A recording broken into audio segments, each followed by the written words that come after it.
Amigos y amigas, ¿cómo están? Un gustazo en saludarles. Sean bienvenidos a una nueva edición de A Todo Volumen.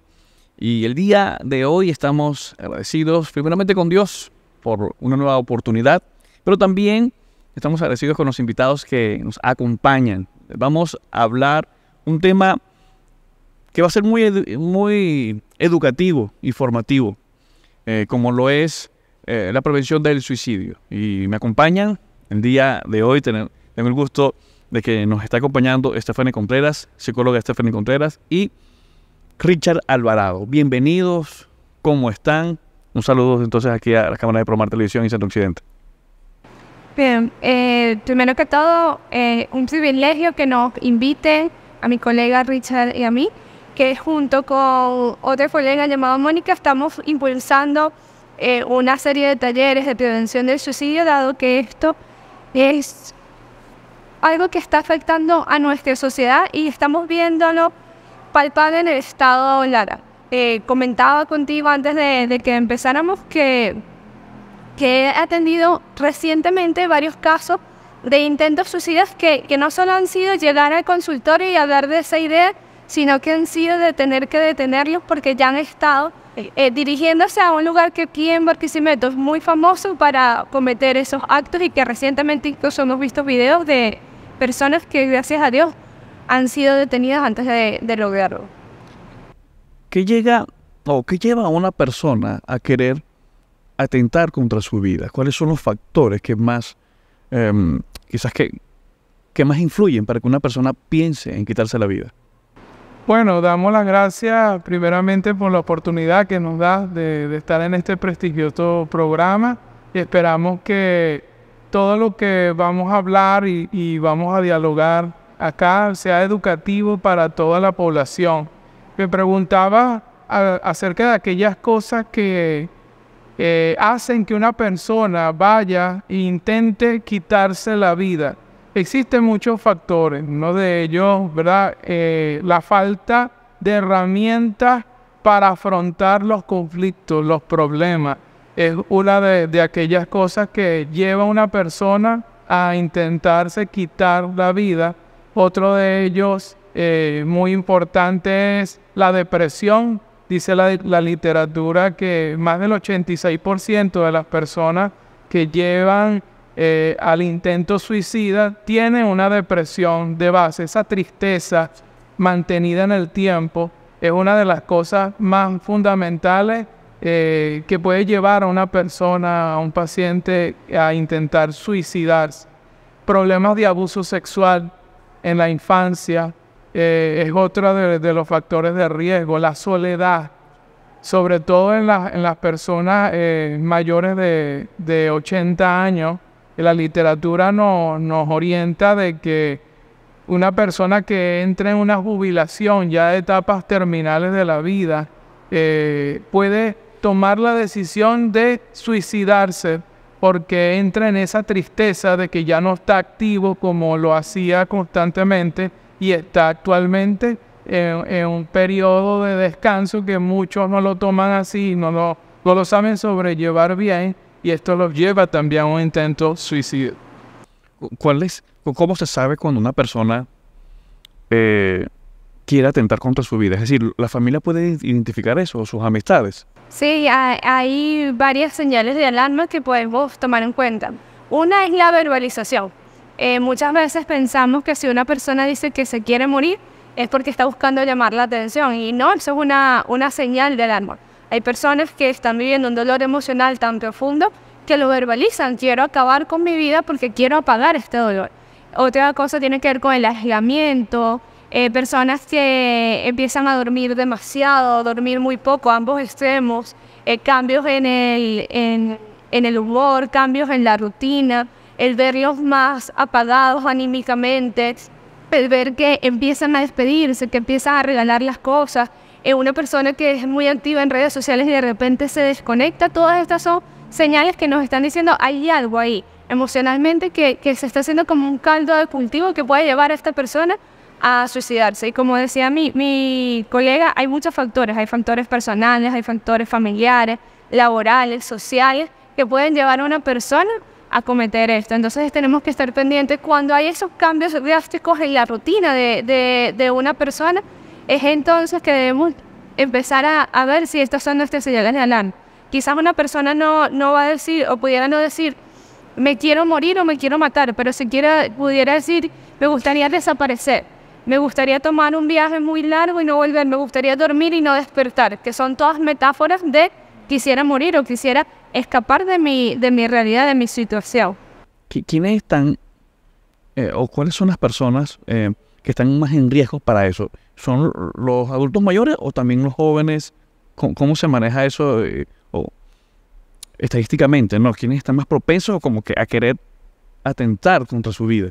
Sí, la literatura nos refiere que las edades extremas de la vida, tanto en la adolescencia, también vemos una alta incidencia en estos casos.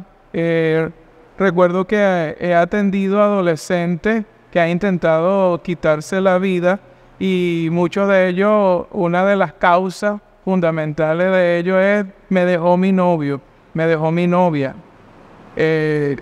Una ruptura amorosa. Eso los lleva a un punto tal de quererse quitar la vida.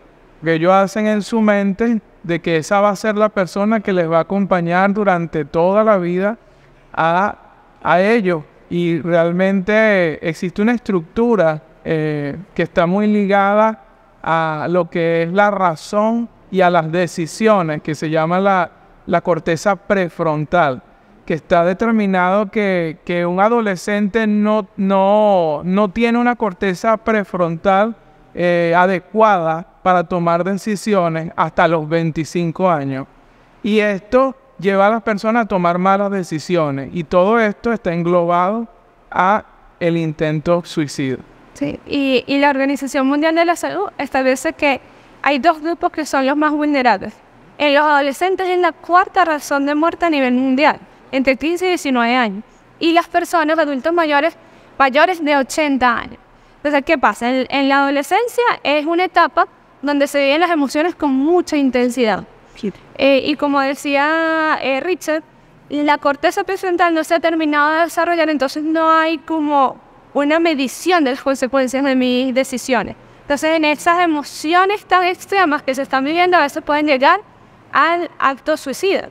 Y en las personas mayores de 80 años hay un sentimiento de inutilidad y de sentirse una carga. Y que sienten que si se suicidan, entonces van a dejar de ser una carga para la familia. Entonces, estas son las dos poblaciones que están en mayor en riesgo.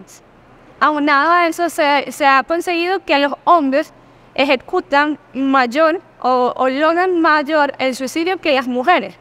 Muchas veces porque la forma en la que lo intentan es más violenta. Las mujeres lo intentan más, pero los hombres lo alcanzan más.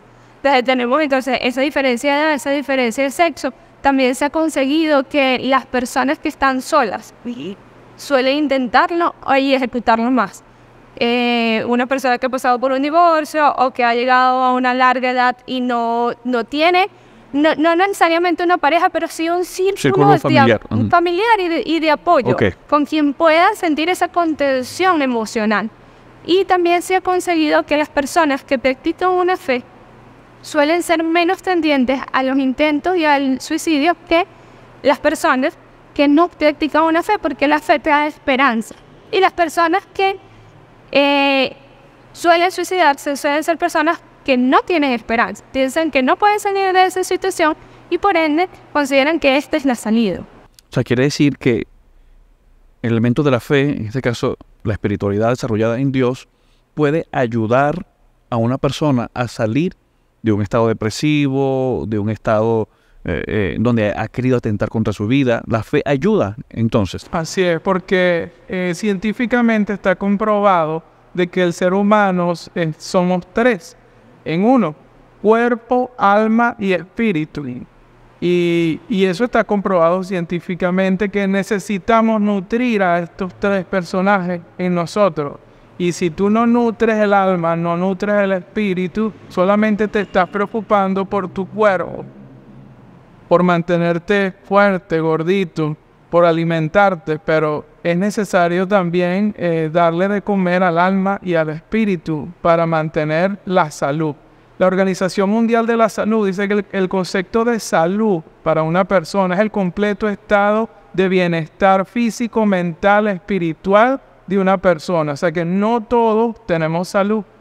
Debe haber una búsqueda espiritual que nos ayude también a sanar cosas internas en las que nosotros nos toca afrontar como personas.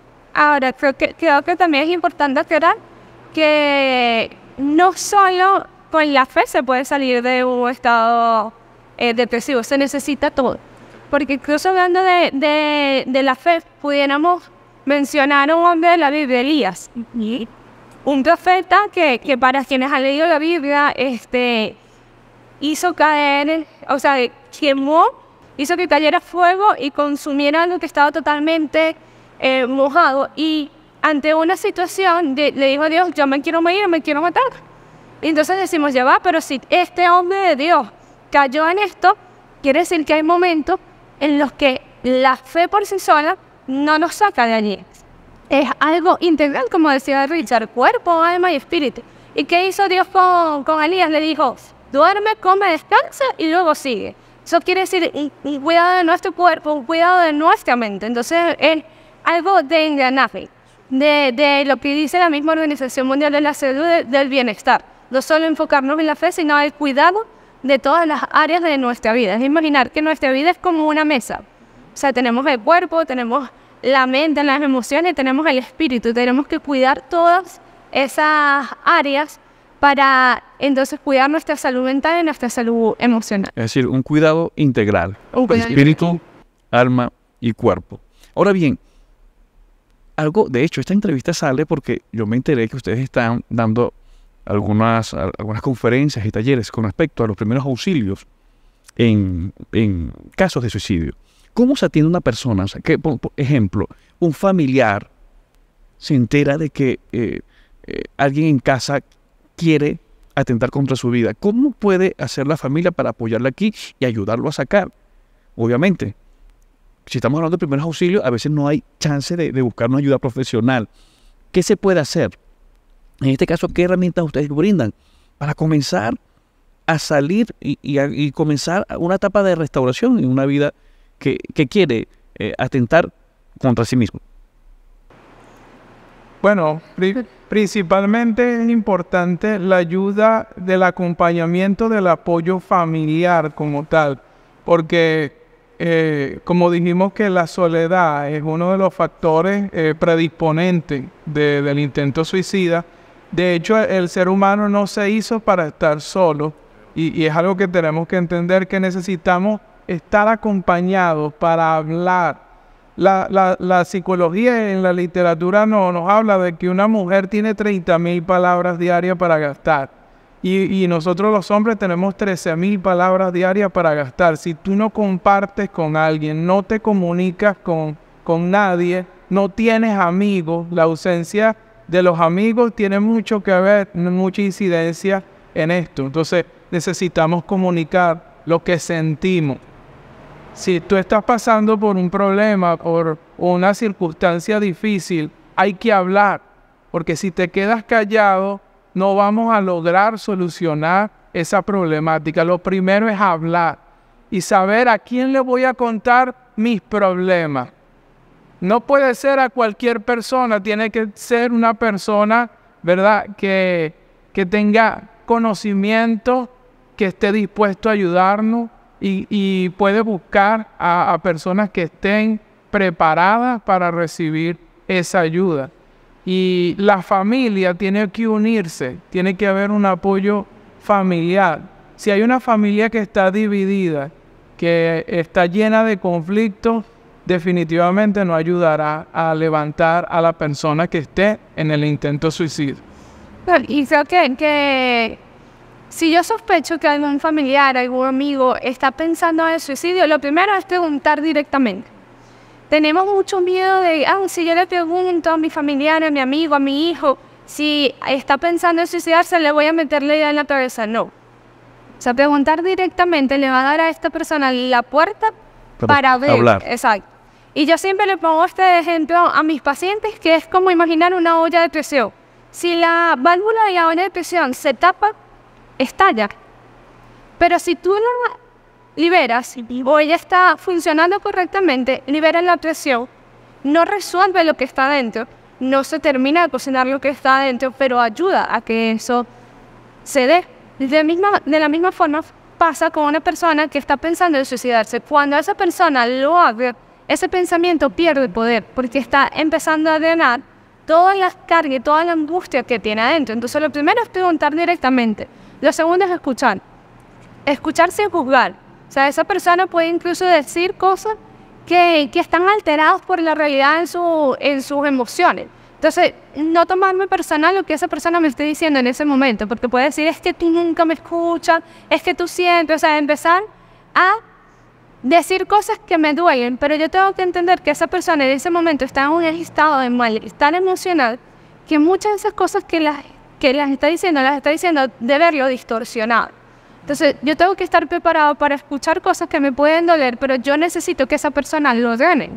Y seguir haciéndole preguntas. No dar consejos si no me los ha pedido. Muchas veces, las personas que tienen ideación suicida no hablan porque sienten que los van a minimizar. Ay, pero si tú tienes a tu mamá, tienes a tu papá, tienes comida, tienes casa, estudias en tal sitio, ¿cómo tú vas a estar pensando en suicidarte? Entonces estamos minimizando y lo que vamos a hacer es que esa persona se cierre. No importa lo que yo piense de que esa persona no debería estar pensando en eso. En ese momento lo que me interesa, lo que me debe interesar es que esa persona saque lo que tiene. Entonces no minimizarlo, no dar consejos que no me han pedido. Y lo más importante es buscar anclarlo en la vida. ¿En cómo lo anclo a la vida? Hacemos un contrato. ¿En qué sentido? Mira, tú te has sentido así de tanto tiempo, ¿qué tal si vamos a buscar ayuda y hacemos un contrato de, qué sé yo, 1 mes, 2 meses, 3 meses? Y si en 3 meses no te sientes mejor, ahí está, la misma opción que estás pensando ahorita, pero vamos a agotar todas las vías ahorita. Entonces, estamos anclando a esa persona a la vida, ¿sí? Porque tú le estás dando que hay una alternativa y que esa opción que él está pensando o que ella está pensando sigue allí. Pero tú le estás diciendo, vamos a buscar todas las alternativas. Entonces, una vez que hemos calmado a la persona, entonces buscamos ayuda profesional. Necesitamos la ayuda de un profesional que ayude a canalizar todas las situaciones que están llevando a esta persona a pensar que el suicidio es el escape del dolor emocional que está teniendo. Fíjese que estás diciendo algo muy importante, Stephanie, porque a veces se comete ese error de como que, pero por esa tontería te vas a sentir así. Pero ¿cuántas personas no han pasado eso? Y a veces como dicen ustedes, que son especialistas, como que le impiden a esa persona hablar, o porque se siente como que no le van a tomar importancia a lo que está sintiendo, es decir, desde el manejo de la empatía. Pero eso ocurre precisamente por la ignorancia, porque a veces se quiere ayudar, pero no se sabe cómo ayudar. Sí. Y pasa a veces también porque no sé cómo manejar la angustia que el otro me está transmitiendo. Entonces siento angustia de la angustia que me está transmitiendo el otro y quiero como cortarle la angustia y termino haciendo el manual. Entonces lo que tenemos que buscar es comprender, escuchar, no tratar de verlo desde mis ojos, sino de verlo de sus ojos y hacerle preguntas, ¿qué quieres decir cuando dices que nadie te escucha? O sea, ¿en qué momento no te has sentido escuchado? Hacer preguntas que nos permitan entender el punto de vista de esa persona que está pasando por esa situación, porque nadie quiere sentirse así. Entonces, si yo entiendo que esa persona no está eligiendo sentirse así, no es algo como que esa persona lo eligió, sino que hay un conjunto de factores que le llevaron ahí, voy a tener mayor comprensión y mayor misericordia. Y tengo que estar preparado para lidiar con la angustia que esa persona está teniendo, porque es lo que necesita, que compartir su angustia conmigo. Entonces yo tengo que dejar mi angustia de un lado para poder soportar esa angustia, para anclarla en mi vida y buscar ayuda. Y de hecho, con respecto, a veces las personas cuando están en con esa emoción tan intensa, culpan a otros. Y a veces no se está preparado, porque se toma personal. Una persona hasta una persona se puede molestar, ¿no? Pero ahora, y ahí viene como que la tranca, tanto del que quiere ayudar como del que necesita la ayuda. Entonces ustedes, lo maravilloso acá es que este tema, y aquí están los especialistas, psicólogos preparados con experiencia en esta área. Aquí estamos hablando para formarnos, para educarnos y comenzar a ayudar de una manera más sabia e inteligente a aquellas personas que nosotros podemos darnos cuenta que necesitan un acompañamiento tanto familiar, moral y espiritual.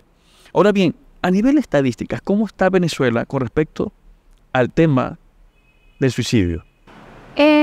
Estadísticas del año 2024 no se tienen. En el año 2023, el Observatorio Venezolano de Violencia observó que los estados donde había mayor índice de suicidio eran Mérida, Aragua y Falcón, que ocupaban casi el 70% de los suicidios del país. Y tenemos unas estadísticas de 3.9 suicidios por cada 100.000 habitantes, que comparado con Latinoamérica no es tan alto. Pero era un poco lo que conversaba contigo antes de que empezáramos el programa. Tenemos los suicidios que no se han reportado. Es muy difícil medir realmente los suicidios en estadística, porque algunos pueden confundirse con muertes violentas, con ajustes de cuenta, porque normalmente el suicidio te da una vergüenza en la familia. Entonces las familias a veces prefieren como que no reportar. O taparlo de una manera, o decir que la muerte es de otra manera, de otra causa, y eso nos hace no tener estadísticas honestas. Por lo menos nosotros estamos aquí en el estado Lara, y algo que es sorprendente es que para 2022 liderábamos la estadística de suicidio en el país.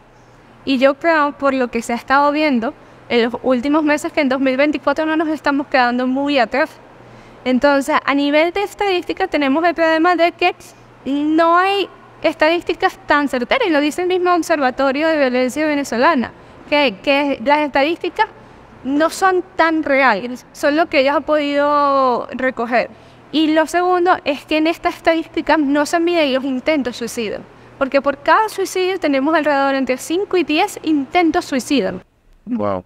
Eso quiere decir que esa estadística va aún más. Y cuando hablábamos de los factores de riesgo que mencionaba Richard, ya tener un intento suicida me pone en factor de riesgo de luego poder volver a intentarlo. Lo que estamos viendo actualmente es una alta incidencia en pacientes jóvenes que intentan suicidarse, menores a 30 años. Y esto es algo que nos llama la atención, y es por eso que hemos decidido nosotros como psicólogos ir y dar talleres, charlas, a donde se nos abran las puertas para buscar la prevención de los mismos y hacer algo por nuestra sociedad larense que tanto lo necesita. Sí, sí. Y Richard, personas jóvenes antes de los 30 años, mayormente, ¿qué es lo que los está llevando? ¿Esa frustración profesional o la parte económica? Tiene mucho que ver con la parte económica, con problemas familiares, problemas de tipo social que tenemos. Esas son más que todo la problemática que existe en estos pacientes. Cosas que no se ha resuelto, conflictos no resueltos a nivel familiar. Es muy común esto como premisa a lo que tienen los pacientes. Ustedes como profesionales de la conducta, ¿cómo ha sido su experiencia atendiendo estos casos? ¿Qué sienten ustedes cuando pueden literalmente salvar una vida? Porque Dios les ha facultado, les ha dado esa capacidad para escuchar. No todos tienen la capacidad para escuchar, analizar y poder brindar soluciones. ¿Cómo ha sido su experiencia cuando ustedes han logrado acompañar a personas y hoy en día esas personas están teniendo una vida ya más estable y, como decimos nosotros, normal, tanto emocional, mental y espiritualmente?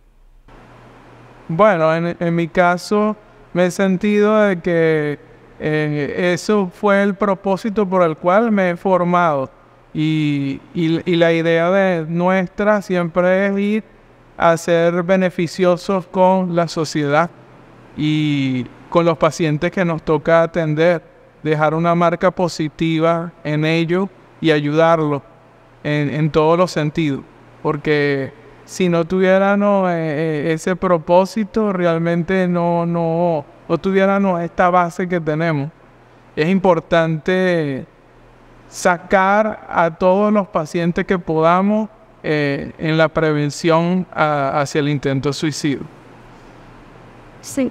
En mi caso, yo tengo ya 8 años ejerciendo y he visto dos cosas. Primero, en los últimos 2 años, incluso en el último año, he atendido muchísimos más pacientes con ideaciones e intentos suicidas que en los 8 años que he llevado ejerciendo.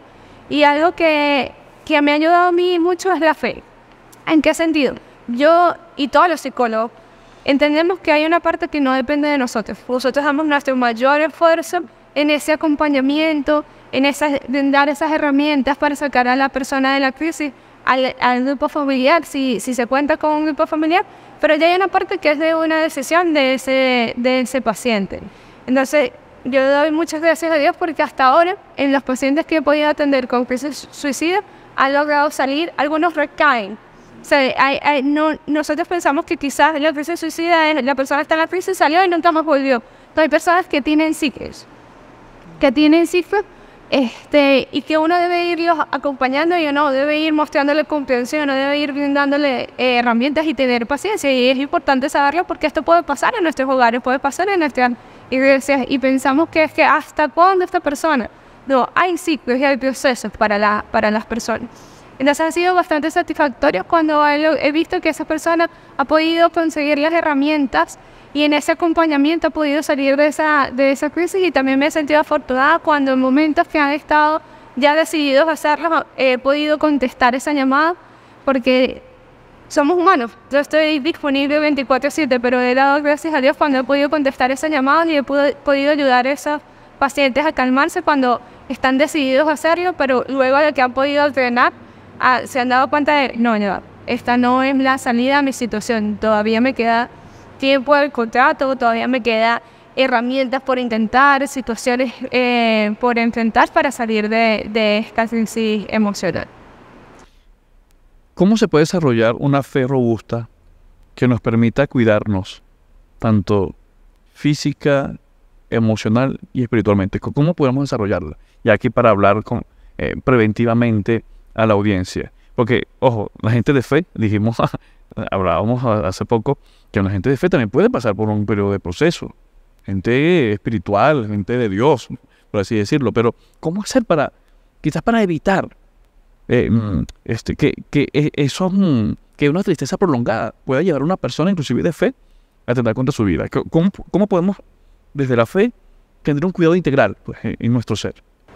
Es importante cultivar la oración, la búsqueda de Dios, tener un equilibrio en nuestra vida, de que no todo el tiempo estoy sirviendo a Dios. Específicamente hay tiempo para todo. La misma Biblia nos habla de que todo tiene su tiempo y tenemos que distribuirnos bien en el tiempo para dedicar a cada cosa en un tiempo en específico, sin descuidar áreas de nuestra vida como nuestra pareja, nuestra parte emocional, como es el hacer ejercicio como personas. Todo eso es importante porque es ver al paciente integralmente, que no solamente le voy a dar una pastilla para que se sienta bien, sino que necesitamos ver cómo crece una persona integralmente, desarrollándose como una persona que está dentro de una sociedad y que tiene un propósito para el cual está en esta sociedad. Aquellas personas que saben cuál es su propósito en esta vida, difícilmente van a atentar contra su vida, porque el propósito me protege, me da estabilidad.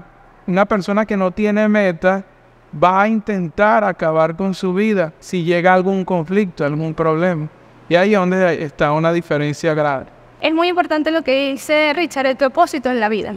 Y en nuestra vida con Dios, debo saber cuál es el propósito porque estoy aquí en la tierra. Y saber que Dios viene, y eso es un versículo que yo uso mucho cuando hablo en la parte eclesiástica. Primera de Tesalonicenses 5:23 dice, un cuerpo, alma y espíritu glorificado.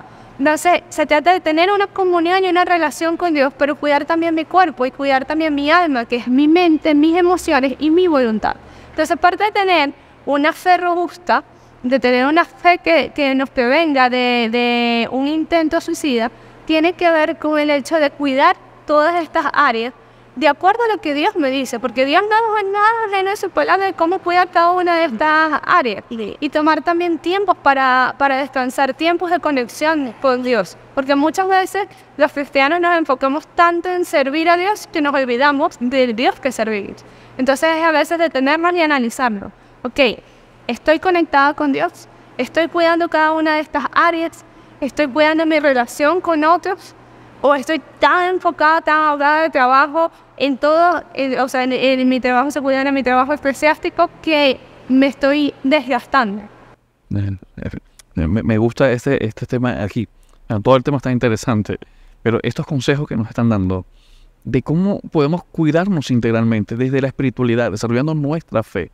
Y desarrollando nuestra fe podemos cuidar entonces nuestro cuerpo haciendo ejercicio, inclusive nuestra mente leyendo, cultivando un círculo social fuerte, las amistades, porque a veces estamos tan envueltos en tantas cosas que nos olvidamos de crear conexiones de amistades, pero amistades no superficiales, amistades de verdad, ¿no? Y entonces estos tips están sumamente maravillosos. Y ya estamos casi que finalizando. ¿Qué consejos podríamos darle a la audiencia el día de hoy para poder nosotros prevenir este flagelo? Para prevenir un intento suicida, para prevenir caer en un estado. Y yo digo esto aquí porque me preocupa, y disculpa que diga esto, pero me preocupa mucho que hay gente que dice, no, ando depre, o sea, como si fuera algo tan superficial. Ya va, eso es un trastorno que no es cualquier cosa. Una cosa es estar triste, otra cosa es estar en un estado como este, ¿no? Pero hay gente que como lo toma muy a la ligera, y a veces por esa ligereza cometemos errores, inclusive para atender a personas cercanas, o inclusive podemos nosotros caer en este tipo de cosas. ¿Qué le podemos decir a la audiencia, ya para ir finalizando, para prevenir caer en un estado como este y brindarnos esperanza, si se puede salir de un estado depresivo y de un intento suicida? Bueno, decirle a nuestra población de que todos enfrentamos problemas. Los conflictos siempre van a estar. No importa la edad que tengas, la profesión que tengas, lo que tú realizas, en donde te desenvuelvas, siempre van a haber conflictos que nos toca enfrentar. Pero ¿qué debemos hacer nosotros? Necesitamos adquirir herramientas para afrontar conflictos, para enfrentar los problemas y creciendo desde lo espiritual también, creciendo como persona. Teniendo amigos, amistades, no estando solo. La soledad es matadora. Necesitamos tener buenos aliados, estar con personas que sumen y no que resten a nuestra vida.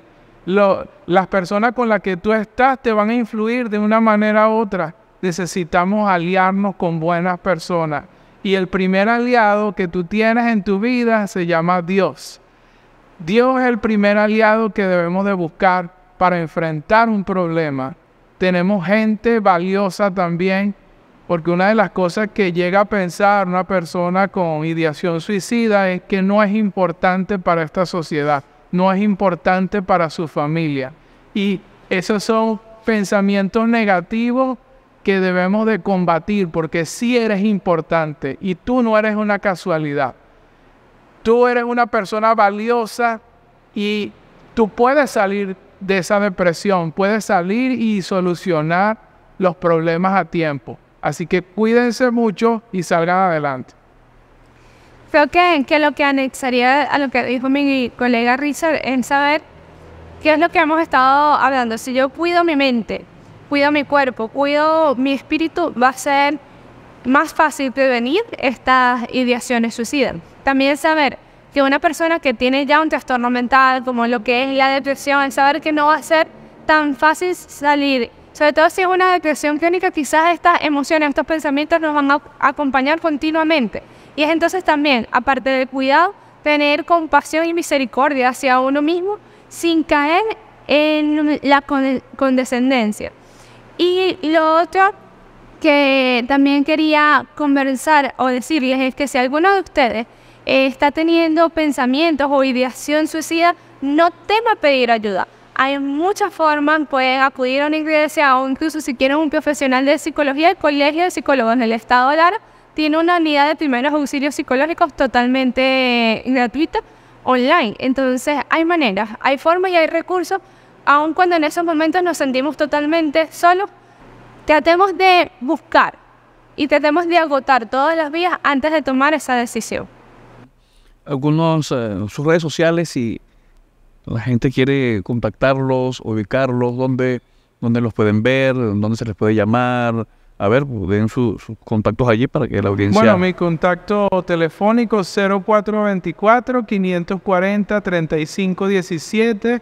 Veo el Psicomedical, calle 23, entre 18 y 19. Tercer piso, estamos allí a la orden para la atención y para brindarles lo mejor de nosotros. Bueno, mi número de teléfono es 0414-057-2051 y mi Instagram es @psico.morales y al final es WS, o sea, Morales S. Y atiendo en diversos sitios, entre esos en el Colegio de Psicólogos del Estado de Lara, en la unidad de primeros auxilios. Atiendo también en la avenida 20 con calle 11 en el edificio de la Aguja y en FUNFASA, Fundación Familias Saludables, en la carrera 48 en la calle 48 con carrera 21. Stephanie, Richard, gracias por estar acá, ha sido un placer. No, gracias a ti por la invitación. Este siempre será su casa, y yo creo que aquí esto hay que seguir hablando de otros temas que ustedes manejan de una manera espectacular. Sí. Y ustedes, estimados, gracias por siempre acompañarnos. Y no quisiera despedirme sin hablarles acerca de una palabra que dijo el apóstol Pablo en Filipenses 4:8. Él expresó: por lo demás, hermanos, pensad en todo lo que es verdadero, lo honesto, lo justo, lo puro, lo amable, en todo lo que tenga buen nombre y haya virtud, en esto pensad. Vamos a llenar nuestra mente de la palabra de Dios. Llenemos nuestra mente de las verdades eternas que vienen a ser el fundamento para que nosotros podamos tener estabilidad y una vida plena. No se olviden que de la mano de Dios todo es posible.